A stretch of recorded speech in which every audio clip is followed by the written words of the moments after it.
कक्षा 10 विज्ञान अंकों का विभाजन 100 अंकों का विभाजन पाठ्यक्रम के यूनिट के हिसाब से किस प्रकार होगा।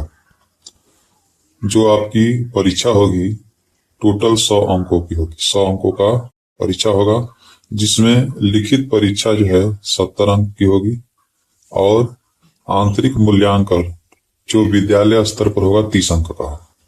इस 70 अंक में आपको न्यूनतम उत्तीर्णांक कम से कम 23 अंक लाना है और इस 30 अंक में न्यूनतम उत्तीर्णांक आपको 10 अंक लाना है। टोटल 23 प्लस 10 ये टोटल आ जाएगा आपका कितना 33 अंक आ जाएगा और कुल 70 और 30 टोटल हो जाएगा 100। तो 33 में आपको 100 में आपको 33 अंक लाना है। अर्थात परीक्षा में उत्तीर्ण होने के लिए टोटल 100 में 33 अंक चाहिए। अब जो 70 अंक की आपकी परीक्षा होगी इकाई के आधार पर उसको डिवाइड किया जाए तो पहला यूनिट है आपका, पहला इकाई है रासायनिक पदार्थ प्रकृति एवं व्यवहार, ये 20 अंकों का होगा। दूसरा यूनिट है जैव जगत जो भी ये भी 20 अंकों का होगा।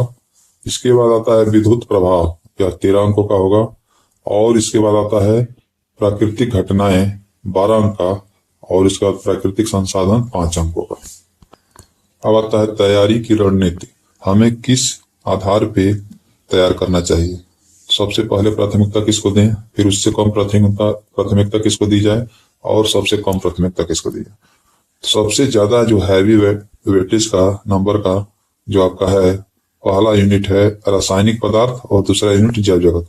20 अंक 20 अंक 40 अंक, ये 40 70 में 40 अंक यानी कि 57% होगा। लिखित परीक्षा पास करने के लिए आवश्यक आपको 23 अंक चाहिए और यहाँ टोटल आपको 40 अंक मिल जाएगा। यानी ये जो पहला यूनिट और दूसरा यूनिट है इस पर ज्यादा ध्यान देना। इससे कम मीडियम जो है प्रियोरिटी देना है विद्युत का प्रभाव 13 अंक का और प्राकृतिक घटनाएं 12 अंक का जो कि 70 में 25 अंक है। ठीक है। और इसके बाद सबसे जो कम है आपका प्राकृतिक संसाधन 5 अंक का है, इस पर कम मेहनत करना है। ठीक है। सबसे ज्यादा मेहनत आपको पहला और दूसरा यूनिट करना। यहाँ कम मेहनत करके भी ज्यादा अंक ला सकते हैं लेकिन आपका पहला और दूसरा यूनिट इस पर ज्यादा मेहनत करेंगे।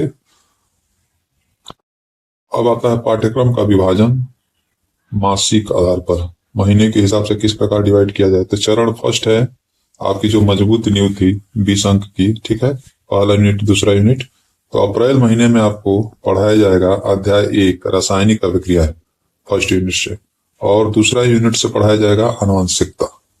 फिर इसके बाद मई महीने में आपको प्रकाश का परावर्तन अपवर्तन अध्याय 9 ये भौतिक विज्ञान का पार्ट होगा और इसी में आपका बहुविकल्पीय टेस्ट भी होगा। फिर जून में आपका ग्रीष्मावकाश हो जाएगा, छुट्टी हो जाएगी। फिर जुलाई में आपका क्लास स्टार्ट होगा।